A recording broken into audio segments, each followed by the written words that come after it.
हम इंसान आत्माओं को लेकर बहुत ज़्यादा उत्साहित रहते हैं। किसी को लगता है कि आत्मा भटकती है, तो किसी को लगता है कि आत्मा वश में की जा सकती है, जैसा चाहो जैसे मर्जी काम उससे करवा सकते हैं। पर क्या असल में आत्मा को वश में करने का क्या कोई तरीका है? आखिर शास्त्र क्या कहते हैं आत्मा को लेकर, और आत्मा को वश में करने का क्या रहस्य शास्त्रों में छुपा है? सब कुछ समझने की कोशिश करेंगे इस वीडियो में। सीधा उपनिषदों में आत्मा को लेकर क्या महत्वपूर्ण बात कही है, और सीधा सीधा भगवद गीता में आत्मा को लेकर, आत्मा को वश में करने की जो मूल बात कही गई है वो सीधा आप तक लेकर आएंगे। चलिए वीडियो की शुरुआत करते हैं और अपने मुख्य मुद्दे पर चलते हैं कि आखिर आत्मा को वश में कैसे करें।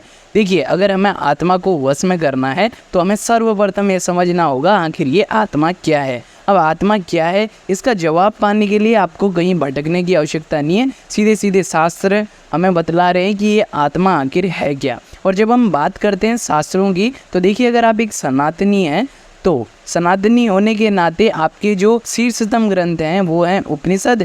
उपनिषदों में जो ज्ञान मौजूद है वो है श्रीमद् भगवद गीता में। यानी कि अगर आप भगवद गीता में सीधे सीधे आत्मा क्या है ये पढ़ लेंगे और समझ जाएंगे कि आखिर ये आत्मा होती क्या है, शास्त्र क्या कह रहे हैं, तो फिर आपको समझ में आ जाएगा आखिर आत्मा को किस तरीके से कंट्रोल करके उससे मनचाहे काम करवाए जा सकते हैं। तो आइए श्रीमद् भगवद गीता में देखते हैं आखिर आत्मा के बारे में श्री कृष्ण अर्जुन को महाभारत के युद्ध में क्या बतला रहे हैं। भगवद गीता अध्याय 2 20वां श्लोक। श्री कृष्ण कह रहे हैं, आत्मा किसी काल में भी न तो जन्मता है और न मरता ही है, तथा न यह उत्पन्न होकर फिर होने वाला ही है, क्योंकि आत्मा अजन्मा, नित्य, सनातन और पुरातन है। शरीर के मारे जाने पर भी वह मारा नहीं जाता।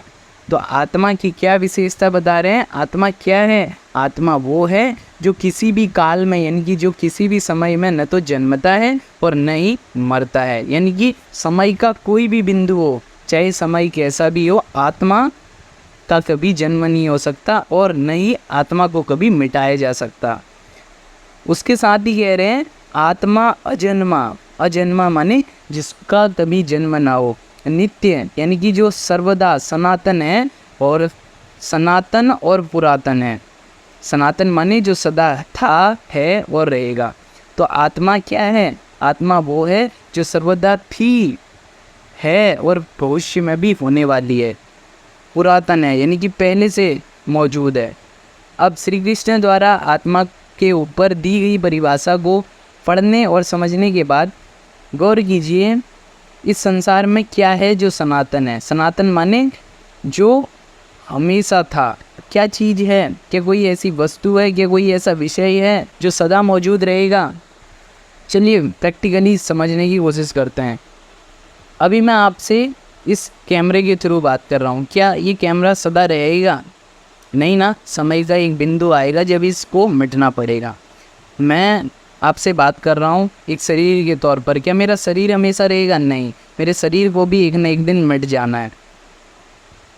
हमारे चारों ओर अभी क्या क्या है? मेरे सामने अभी लाइट है, अलमारी है, गेट है, कुर्सी है और बहुत सारी तमाम तरह की चीज़ें। क्या ये हमेशा रहेंगी? नहीं ना। तो जब इंसान नहीं रहेगा और इंसान की बनाई हुई कोई चीज़ नहीं रहेगी, यहाँ तक कि जो प्रकृति ने बनाया है, जो प्राकृतिक चीज़ें हैं, वो भी एक समय बाद बदल जाएंगी या मिट जाएंगी। आज हमारे जो जंगल हैं प्रकृति द्वारा दिए गए हैं ना हमें, नेचर द्वारा। तो संसार में जो कुछ है वो क्या है? वो या तो बदल जाना है या मिट जाना है। लेकिन आत्मा क्या है? सनातन है। तो क्या है जो कभी नहीं बदलता, कोई नहीं, कभी नहीं मिटता? तो वो है सत्य। मात्र सच्चाई एक ऐसी चीज़ है जो कभी नहीं बदलती, और उसी सत्य को श्री कृष्ण कह रहे हैं कि वो आत्मा है। वही है जो जिसका ना कभी जन्म होता ना कभी वो मरता है। वो सदा था और है और रहेगा। तो जब आत्मा माने सत्य है, तो बताइए क्या सत्य को कंट्रोल में किया जा सकता है? अब हमारा प्रश्न बदल चुका है। तो आत्मा माने यदि सत्य है, तो क्या आत्मा यानी सत्य को वश में किया जा सकता है? क्या सच्चाई को कंट्रोल में किया जा सकता है? नहीं ना। कंट्रोल तो एक इंसान दूसरे इंसान को कर सकता है, उस पर दबाव डाल के, उस पर अपनी इच्छाओं को मनवा के, या प्रेम में भी उसको कंट्रोल में किया जा सकता है। या इंसान किसी मशीन को कंट्रोल कर सकता है, अपने हिसाब से उसको नियंत्रित करके उसका इस्तेमाल कर सकता है। पर क्या सच्चाई जिसको छुआ नहीं जा सकता, जिसको आँखों से देखा नहीं जा सकता, जिसको महसूस नहीं किया जा सकता, स्पर्श नहीं किया जा सकता, क्या उसको वश में किया जा सकता है? क्या वो कोई भौतिक वस्तु है जिसको पकड़ के हम अपनी जेब में रख लें या फिर जिसको पकड़ के किसी डब्बे में कैद कर लें? नहीं ना। इसलिए जानने वालों ने, ज्ञानियों ने उसी सत्य को कहा है, वही परमपिता है, वही परमात्मा है, उसी को ब्रह्म बोला है और उसी को शास्त्रों में, भगवद गीता में विशेषकर श्री कृष्ण आत्मा के तौर पर संबोधित करते हैं।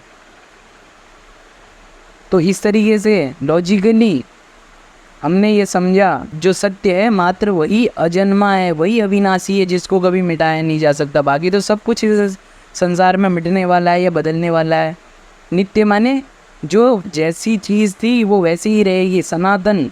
हमारा धर्म सनातन क्यों है? क्योंकि सत्य ही सनातन हो सकता है। तो जब हमने सत्य को केंद्र में रखकर अपने धर्म को, अपनी संस्कृति को चलाया, अब वही सत्य आपसे पूछ रहा है क्या सच्चाई को कंट्रोल में किया जा सकता है? नहीं ना। पर चूँकि हम लोग नहीं समझते आत्मा माने सत्य होता है, हमको लगता है आत्मा माने कोई उड़ती हुई चीज़ जो मरने के बाद इंसान को परेशान करती है, एक इंसान से उड़कर दूसरे के शरीर में जाती है। कई तरह के भूतिया नाटक हमने आत्मा से जोड़ के रख दिए हैं और उन नाटकों को ही हमने अपने जीवन का सत्य मान लिया है। इसलिए हमें लगता है आत्मा कोई उड़ती हुई चीज़ है। हम नहीं जानना, समझना चाहते कि आत्मा माने सत्य। आत्मा के बारे में और गहराई से समझना है तो आपको ये पुस्तक पढ़नी चाहिए। इसके अलावा आपसे विनम्र निवेदन रहेगा कि आत्मा के विषय पर कोई भी ऐसी मनगढ़ंत बात कोई आपको कहे, आप सुने या किसी टीवी में देखें, आप मनोरंजन के लिए कोई अगर आपको कुछ दिखा रहा हो तो आप उसको मनोरंजन ही मानेंगे ना कि आत्मा कहीं उड़ गई तो उड़ गई। लेकिन आत्मा एक सुंदर शब्द है, आत्मा माने सत्य है। अब सत्य की क्या कोई कहानी हो सकती है? नहीं ना। तो आत्मा के नाम पर जितनी कहानियाँ आप देखते हैं, सुनते हैं, वो व्यर्थ हैं, उनका सच्चाई से कोई संबंध नहीं है। तो आत्मा के विषय पर इस चर्चा को सुनने के बाद अभी भी मन में आत्मा के संबंध में कोई सवाल है, सुझाव है, मन में कोई भी विचार है तो आप बेझिझक कमेंट बॉक्स में बताएं। साथ ही इस वीडियो को ज़्यादा से ज़्यादा शेयर ज़रूर करें। धन्यवाद।